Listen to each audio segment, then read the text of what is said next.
Eckhart Tolle the power of now. இப்பொழுது அத்தியாயம் 9. சந்தோஷம் துக்கம் இரண்டையும் கடந்த அமைதி. சந்தோஷம் துக்கம் இவற்றிற்கு மேலே உள்ள நல்லது. சந்தோஷத்திற்கும் ஆழ்ந்த அமைதிக்கும் ஏதாவது வித்தியாசம் உள்ளதா? பதில் ஆமாம். சந்தோஷம் என்பது நேர்மறையான விளைவுகளை சார்ந்தது. ஆனால் அமைதிக்கு எதுவும் தேவையில்லை. வாழ்வில் எப்பொழுதும் நேர்மறையான விளைவுகளை மட்டுமே கொள்வது இயலக்கூடிய காரியமா? தமது கொள்கையும் எண்ணமும் நேர்மறையாகவே இருந்தால் வாழ்வில் நல்லது மட்டுமே நடக்குமா? பதில் உங்களுக்கு நல்லது எது கெட்டது எது என்று உள்ளபடியே தெரியுமா? ஒரு முழு விபரம் உங்களிடம் உள்ளதா? பலருக்கு தோல்வி, நஷ்டம், நோய், வலி, அசம்பாவிதம் போன்றவை தலை சிறந்த ஆசானாக இருந்திருக்கின்றன. அவை உள்மனம் கற்பித்த குறிக்கோள்களையும் ஆசைகளையும் தவறான நம்பிக்கைகளையும் விளக்க பாடம் கற்று கொடுக்கின்றன. அவை ஒரு ஆழத்தையும் அன்பையும் பெருமையையும் பொறுமையையும் புகட்டி இருக்கின்றன. அவை அவர்களை உண்மையானவர்களாக ஆக்கியிருக்கின்றன. எப்பொழுது எதிர்மறையானது நடக்கிறதோ அப்பொழுது அதன் ஆழத்தில் பாடமும் ஒளிந்திருக்கிறது. அது அந்த தருணம் கண்ணுக்கு தெரியாமல் இருக்கலாம். ஒரு சின்ன உடல் நலக்கேடு அல்லது ஒரு விபத்து உங்களுக்கு எது உண்மை எது உண்மை இல்லை, எது உங்களுக்கு அதி முக்கியமானது எது உங்களுக்கு பொருட்டல்ல என்பதை காட்டிவிடும். ஒரு உயரத்திலிருந்து பார்க்கும் பொழுது எல்லா சூழ்நிலைகளுமே நேர்மறையானத தான். சுருக்கமாக சொல்வது என்றால் எவையும் நல்லதும் இல்லை கெட்டதும் இல்லை, அவை அப்படியே இருக்கின்றன.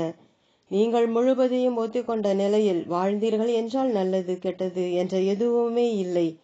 அதாவது எல்லாமே ஒரு உயர்வான நல்லது, அதாவது கெட்டதை தன்னுள் கொண்ட நல்லது. மன ரீதியாக பார்க்கும் பொழுது நல்லது கெட்டது பிடித்தது பிடிக்காதது என்றெல்லாம் உள்ளது. நல்லது கெட்டது என்னும் அறிவு பழத்தை தின்றதால் ஆதாமும் ஏவாளும் சொர்க்கத்தில் இருக்க அனுமதிக்கப்படவில்லை என்று புக் ஆஃப் ஜெனிசிஸ் கூறுகிறது. நீங்கள் வாழ்வில் நடப்பதை முழுவதும் ஒத்துக்கொள்வதனால் வாழ்வில் நாடகம் முடிவுக்கு வருகிறது. உங்களுடன் யாரும் விவாதிக்க மாட்டார்கள். எவ்வளவுதான் முயன்றாலும் விவாதத்தில் சிக்க மாட்டீர்கள். முழுவதும் சுதாரிப்பு உள்ளவர்களுடன் விவாதம் என்பது இல்லை. விவாதம் என்பதே உங்கள் மனதை நான் என்று கொள்ளுதலும் அடுத்தவர்களின் மனதை எதிர்ப்பதும் தான். இதன் விளைவாக எதிராளியின் மின் அலைகளால் சக்தி கிடைத்து விடுகிறது. இவ்வாறுதான் சுதாரிப்பற்ற நிலை இயங்குகிறது. இப்பொழுது நீங்கள் உங்கள் கருத்தை தெளிவாகவும் அழுத்தமாகவும் கூறுகிறீர்கள். ஆனாலும் எதிர்க்கும் சக்தியோ தாக்குதலோ தற்காத்து கொள்ளுதலோ இருக்காது. அதனால் இது நாடகமாக மாறாது. நீங்கள் முழு சுதாரிப்புடன் இருக்கும் பொழுது நீங்கள் வேறுபாட்டை கொண்டு வருவதில்லை. எவனொருவன் அவனாக இருக்கிறானோ அவன் வேறுபாட்டை கொண்டு வருவதில்லை. எ கோர்ஸ் ஆஃப் மிராக்கிள் என்னும் நூல் கூறுகிறது. இது பிறருடன் மட்டுமல்ல, உங்களுடன் ஆழமாக நீங்கள் வேறுபாட்டை உங்களுள் கொள்ளாததை குறிக்கிறது. தேவைக்கும் எதிர்பார்ப்பிற்கும் இடையே தகராறு கொள்ளாதது அல்லது உங்கள் மனதிற்கும் நடப்பிற்கும் இடைவெளி கொள்ளாதது என சொல்லலாம். வாழ்க்கை சக்கரம் நிலையில்லாத தன்மை உடையது ஆனபோதிலும் உடலில் வசிக்கும் வரை மற்றும் மனித மனங்களுடன் இணைந்திருக்கும் வரை நீங்கள் உடல் வலி குறைவான அளவிலாவது பெற வாய்ப்புள்ளது. இதை உணர்வான வழி என்றோ கஷ்டம் என்றோ தவறாக கொள்ளக்கூடாது. எல்லா கஷ்டங்களும் உள்மனதாலும் அதை எதிர்ப்பதாலும் தான். நீங்கள் இந்த நிலையில் இருக்கும் பொழுது ஒரு சுழற்சியில் சிக்குகிறீர்கள் மற்றும் தோன்றுவது எல்லாமே அழியும் என்ற நியதியில் உட்படுத்தப்படுகிறீர்கள். அதை தவிர என்று நினைப்பதில்லை. அப்படித்தான் எண்ணுகிறீர்கள். எல்லா பொருளும் நிரந்தரம் என்பது போல் தோன்றினாலும் ஆழத்தில் எதிரடையாக இருப்பது ஒரு ஆழமான இயல்பு நிலையில் ஒரு நிசப்தத்தை, அதாவது நல்லது கெட்டது என்று தரம் பிரிக்காத அமைதியை கொடுக்கிறது. இது இயல்பு நிலையின் சந்தோஷம், இறை அமைதி. உடல் என்று வரும்பொழுது பிறப்பு இறப்பு இருக்கிறது. படைப்புகள் வளர்ச்சி அழிவுகள் ஆகியவை தனித்தனி போல் தோன்றுகின்றன. இது எங்கெல்லாம் இருக்கிறது? ஒரு நட்சத்திரத்தின் வாழ்விலும் ஒரு கோளின் வாழ்விலும் மற்றும் உடல் மரம் மலர் தேசங்களின் தோற்றம் நாகரிகங்கள் அரசியல் அமைப்புகள் எல்லாவற்றிலும் உள்ளது. தனிப்பட்ட ஒரு மனிதனின் வாழ்விலும் லாபம் நஷ்டம் உள்ளது. வெற்றி ஒரு சுழற்சியில் வருகிறது, தாக்கு பிடிக்கிறது. ஒரு சுழற்சியில் தோல்வி வருகிறது. சில மறைகின்றன அல்லது உங்களை சிதற அடிக்கின்றன. அவற்றை புதியன புகுவதற்காக அல்லது மாற்றத்தை ஏற்படுத்த அனுப்பிவிட வேண்டியுள்ளது. அத்தருணம் பிடித்து தொங்கிக் கொண்டு மாற்றத்திற்கு ஒரு தடையாக இருந்தால் நீங்கள் வாழ்க்கையையே அதன் போக்கில் போக விடாமல் தடுக்கிறீர்கள். அதனால் துயர நேரிடும். ஒரு சுழற்சியில் நல்லது வருவது நல்லது, கெட்டது வருவது கெட்டது என்றெல்லாம் கிடையாது. மனதுதான் அப்படி தீர்வு கொடுக்கிறது. வளர்ச்சி என்பது நேர்மறையான ஒன்றாக கொள்ளப்படுகிறது. ஆனால் எதுவும் எப்பொழுதும் வளர்ந்து கொண்டே இருக்க முடியாது. எந்த வளர்ச்சியும் ஒரு அரக்கனை போல் தொடர்ந்து வளர்ந்து கொண்டிருந்தால் கேடு விளைவிப்பதாகத்தான் முடியும். அழிதல் என்பது புதிதாக ஒன்று வளர தேவைப்படும் ஒன்று. ஒன்றில்லாமல் மற்றொன்றில்லை. சுழற்சியில் தோன்றும் அழிதல் ஞானம் அடைதலுக்கு முக்கியமானதாகும். நீங்கள் ஆன்மீக சிந்தனைகளை பெறுவதற்கு முன் ஒரு மிகுந்த இழப்பையோ மிகுந்த நட்டத்தையோ அடைந்திருப்பீர்கள். இல்லாவிட்டால் உங்களது வெற்றியே ஒரு வெறுமையை தந்திருக்கும். அதுவே தோல்வியாயிருக்கும். எல்லா வெற்றிகளிலுமே ஒரு தோல்வி ஒளிந்திருக்கும். எல்லா தோல்விகளிலுமே ஒரு வெற்றி ஒளிந்திருக்கும். இவ்வுலகில் உருவத்தை வைத்து பார்க்கும் பொழுது எல்லோருமே சீக்கிரத்திலோ கடந்த காலத்தோ தோற்கத்தான் செய்கின்றனர். எல்லா சாதனைகளும் ஒன்றுமில்லை என்றுதான் ஆகிறது. உருவென கொண்டது எதுவும் நிரந்தரமில்லை. நீங்கள் புதியவர்களை படையுங்கள், ஆனால் எவற்றையும் நான் என்று கொள்ளாதீர்கள். நீங்கள் என்று கொள்வதற்கு அவை தேவையில்லை. இவை உங்கள் வாழ்க்கை இல்லை. இவை உங்கள் வாழ்க்கை சூழ்நிலைகள். உங்களில் உள்ள சக்திகள மாற்றங்களுக்கு உட்பட்டது. எப்பொழுதுமே அவை உச்சத்தில் நிலைத்து இருக்காது. சில சமயங்களில் சக்தி அதிகமாகவும் சில சமயங்களில் சக்தி குறைவாகவும் இருக்கும். சில சமயங்களில் நீங்கள் சுறுசுறுப்பானவராகவும் படைப்பாளையாகவும் விளங்குவீர்கள். ஆனால் சில சமயங்களில் ஏதோ தேங்கி போனவர் போல, ஏதோ ஒன்றும் நடக்காதது போல, எதையும் அடையாதவர் போல இருக்கும். இந்த சுழற்சி சில மணி நேரங்களிலிருந்து சில வருடங்கள் என்று சொல்லுமாறு கூட இருக்கும். இச்சுழற்சிக்குள்ளேயே சின்ன சுழற்சிகளும் பெரிய சுழற்சிகளும் கூட இருக்கும். இந்த சக்தி குறைவு சுழற்சியில் வரும்பொழுது அதை எதிர்ப்பதால் பலவிதமான நோய்கள் வருகின்றன. இந்த சக்தி குறைவு புதியன தோன்ற தேவையானது.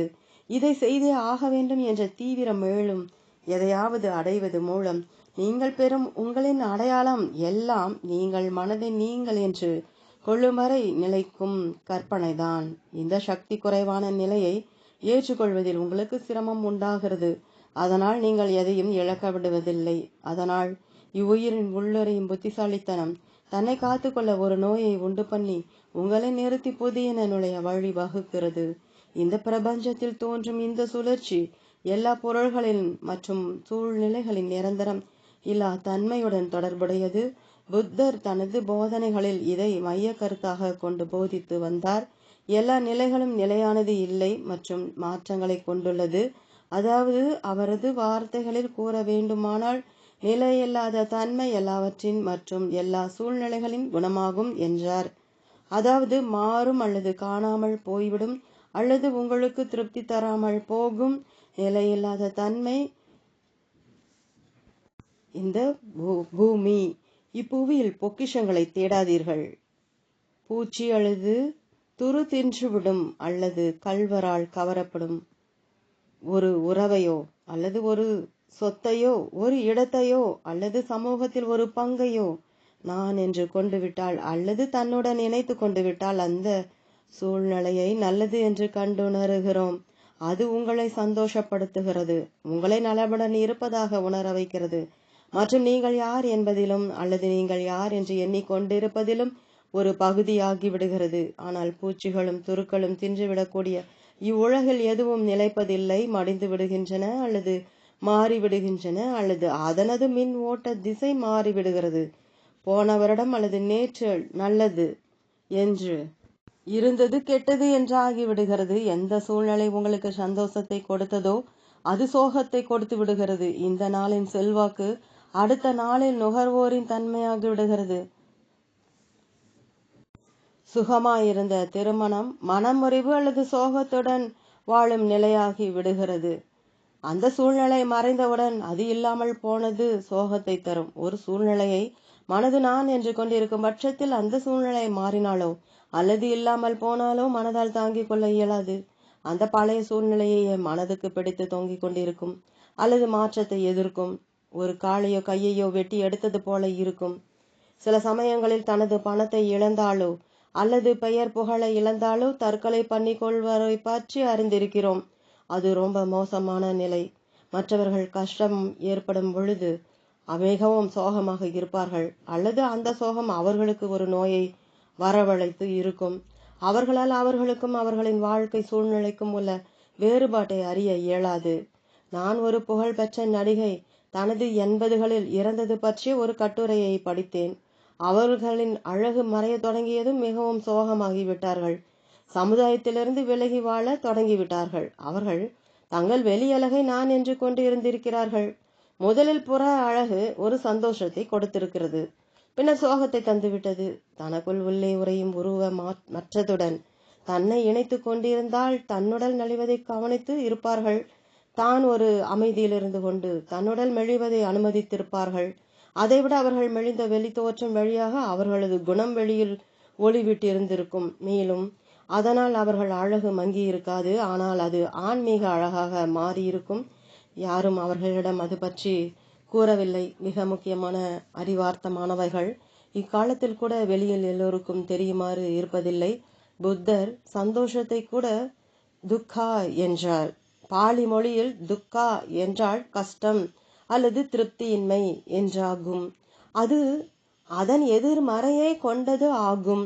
அதிலிருந்து நாம் தெரிந்து கொள்ள வேண்டியது சந்தோஷமும் வருத்தமும் உண்மையில் ஒன்றுதான். நேரம் என்னும் கற்பனை அதனை பிரிக்கிறது. இது எதிர்மறை என்று எல்லாம் ஆகாது. ஒன்றின் இயல்பு நிலையை அறிந்து கொள்கிறீர்கள். அதனால் கற்பனையான ஒன்றை நாடி இனி அலைய மாட்டீர்கள்.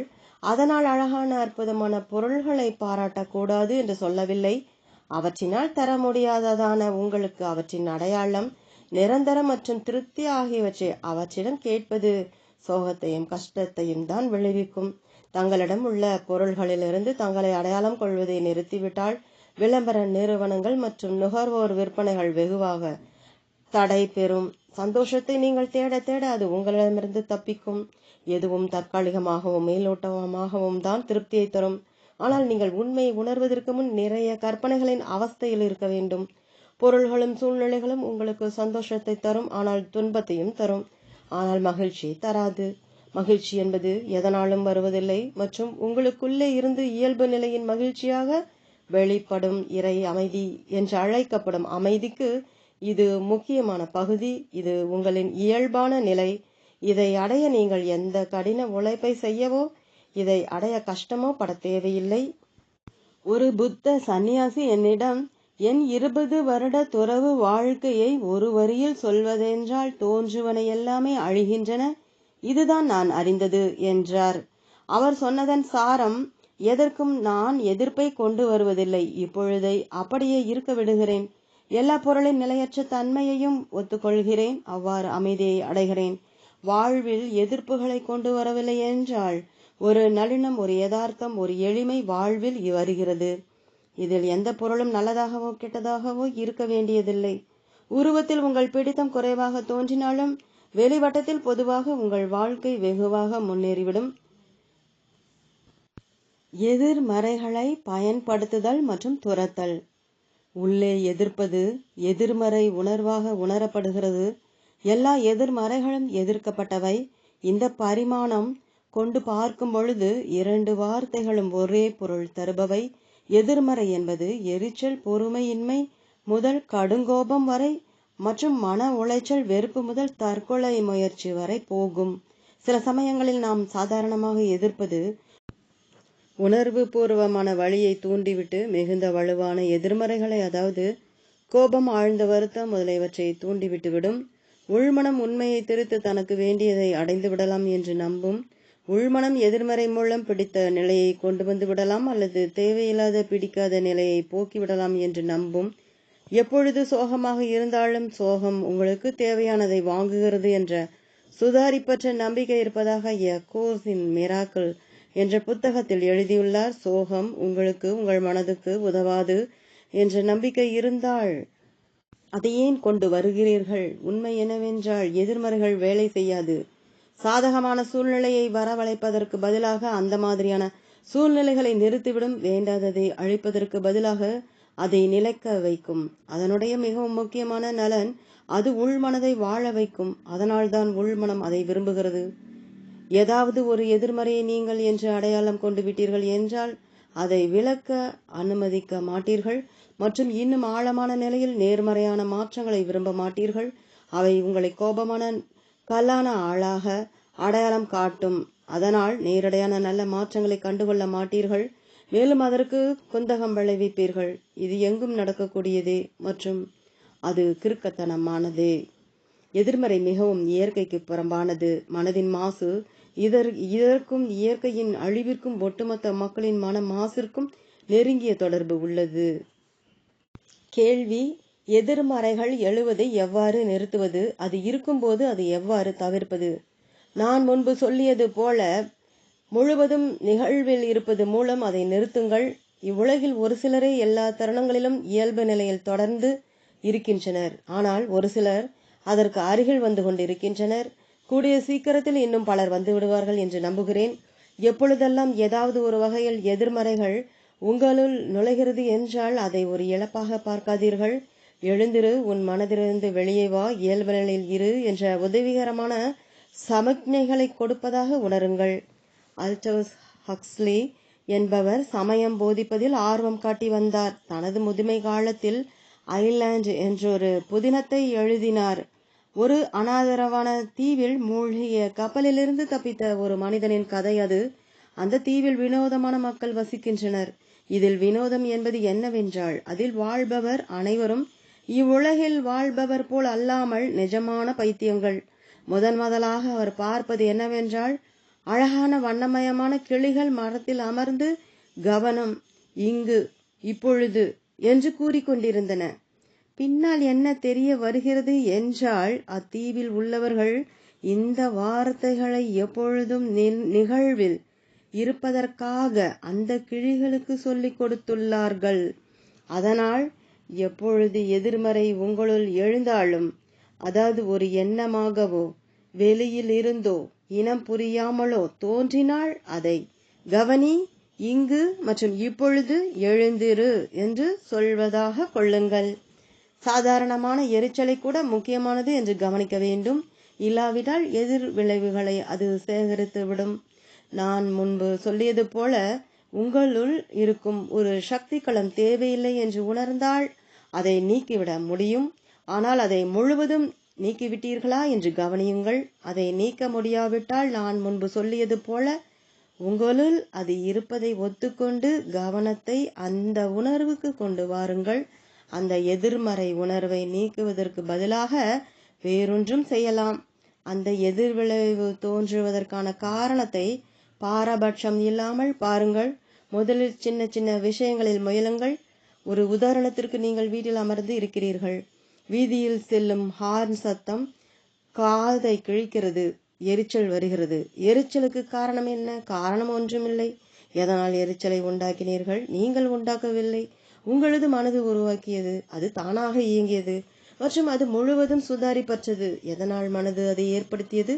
அது ஏற்படுத்தும் அந்த எதிர்ப்பு எப்படியோ அந்த தேவையற்ற சூழ்நிலையை போக்கும் என்ற சுதாரிப்பில்லாமல் நம்புகிறது. அந்த எதிர்ப்பு கற்பனையானது. ஆனால் அதை நம்பி வெறுப்பு அல்லது கோபம் என்று ஏற்படுவது அந்த சூழ்நிலையை விட கொடுமையானது. ஆனால் இவற்றையெல்லாம் ஆன்மீக பழக்கமாக மாற்றிவிடலாம். அவை உங்கள் உடலை அதன் திடப்பொருளான தன்மையை விட்டுவிட்டு நீங்கள் ஒளி ஊடுருவும் பொருள் போல உணருங்கள். எந்த சப்தமும் மற்றும் எந்த இடையூறும் உங்களை கடந்து செல்வது போல உணருங்கள். அதன்பின் எதற்கும் உங்களது திடமான சுவரில் மோதி நிற்கும் தன்மை இருக்காது. முன்பு சொன்னது போல சின்ன சின்ன விஷயங்களில் பரிசோதித்து பாருங்கள். காரின் அலாரம், நாய் குரைத்தல், குழந்தைகளின் சப்தம், பயண நெரிசல் போன்றவை உங்களின் உள்ளே மோதி இப்படி நடக்கக்கூடாது என்று கங்கணம் இல்லாமல் உங்களில் ஊடுருவிச் செல்ல விடுங்கள். சிலர் உங்களிடம் நீங்கள் துன்புறும் அளவிற்கு கடுஞ்சொல் கூறிவிடுகின்றனர். அதனால் சுதாரிப்பற்ற எதிர்விளைவு அல்லது ஏதாவது ஒரு எதிர்மறையான செயல், அதாவது தாக்குவது, காப்பாற்றிக் கொள்வது, துயருறுவது என்பனவற்றை அடையாமல் உங்களின் வழியே அது ஊடுருவுமாறு செய்யுங்கள். எந்த எதிர்ப்பையும் காட்டாதீர்கள். அதாவது அவர்களுக்கு எதிரில் துயருற ஆளே இல்லாதது போல. இதுதான் மன்னிப்பது. இந்த விதத்தில் நீங்கள் தாக்குதலுக்கு அப்பாற்பட்டவராகி விடுகிறீர்கள். இருந்த போதிலும் அந்த நபரின் செயல்கள் உடன்பாடில்லை என்றிருந்தால் அதை நீங்கள் விரும்பினால் சொல்லலாம். ஆன போதிலும் அந்த நபருக்கு உங்கள் மனதில் ஆழ்ந்த நிலையை ஆளவோ அடக்கவோ திறனில்லாமல் போய்விடும்.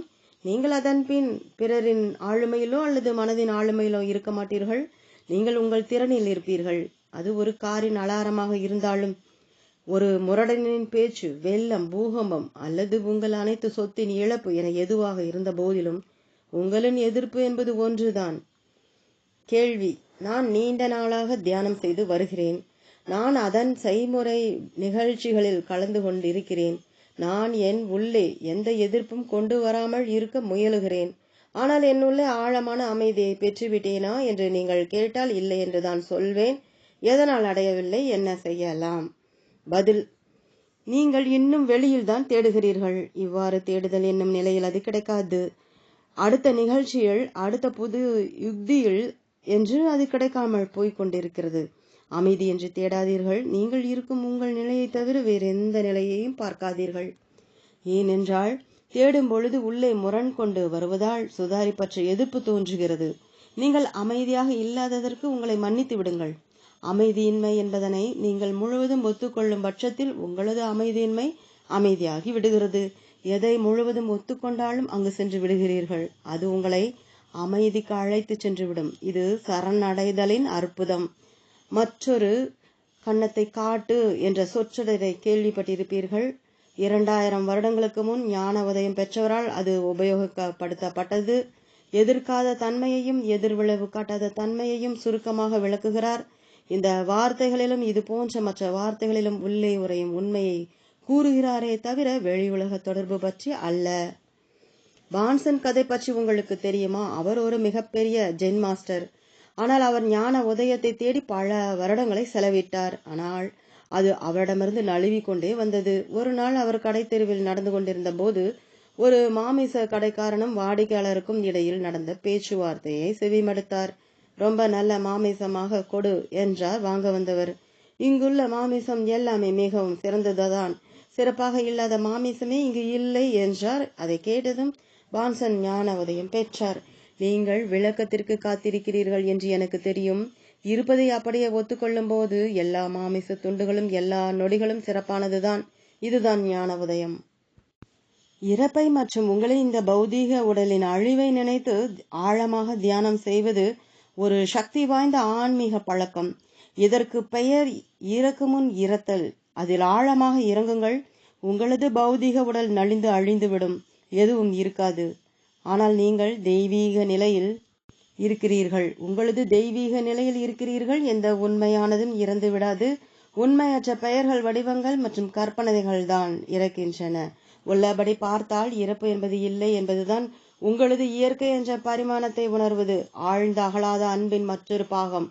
மிகவும் ஆழ்ந்த நிலையில் இறப்பு என்பது இல்லை என்பதனை உங்களை பொறுத்தவரை அறிந்து கொள்கிறீர்கள். அதன் மூலம் மற்ற உயிரினமும் அவ்வாறே என்று அறிந்து கொள்கிறீர்கள். உருவம் என்ற நிலையில் இறப்பு என்பது வாழ்க்கைக்கு முற்றுப்புள்ளி. இயல்பு நிலையில் நீங்கள் பகிர்ந்து கொள்வது எப்பொழுதும் ஒளிரும் உயிர்ப்பு. இவை இரண்டுமே ஆழ்ந்த அன்பிற்கு இரண்டு பக்கமாக இருக்கிறது. ஆழ்ந்த அன்பில் மகிழ்ச்சி, சோகம் என்று எதிர்மறையான விஷயங்கள் ஒன்றாக இணைந்து ஆழ்ந்த அமைதியாகிறது. இது இறை அமைதி. மனித மனம் இனம் கண்டுகொள்ளக்கூடியதில் மிகவும் புனிதமான உணர்வு. இதற்கு குணப்படுத்தக்கூடிய சக்தியும் மாற்றங்களை விளைவிக்கக்கூடிய சக்தியும் உண்டு. ஆனால் உண்மையான ஆழ்ந்த அன்பு கிடைத்தற்கரியது. கஷ்டப்படுபவர்களை புரிந்து கொண்டு அவற்றிலிருந்து அவர்களை விடுவிக்க மிகுந்த ஞான தெளிவு தேவை. ஆனால் இது ஆழ்ந்த அன்பின் ஒரு பகுதியைத்தான் குறிக்கிறது. உண்மையான அன்பு இந்த இரக்கத்தையும் கடக்க வேண்டும். அந்த ஆழமான அகலாத நிலையான அன்பு சந்தோஷமும் துக்கமும் ஒன்றென கொள்ளாதவரை கிட்டாது. கவனமாகவும் மிக மிக இயல்பு நிலையிலும் இருங்கள். நீங்கள் அடைந்த விலை மதிப்பில்லாத ஞான தெளிவை மற்றும் அமைதியை பகிர்ந்து கொள்வது உங்களின் மிக முக்கியமான பணியாக இருந்தால் சாதாரணமாக இருப்பதை முக்கியமாக கொள்ளுதல் தேவைப்படுகிறது. ஓம் தொடரும்.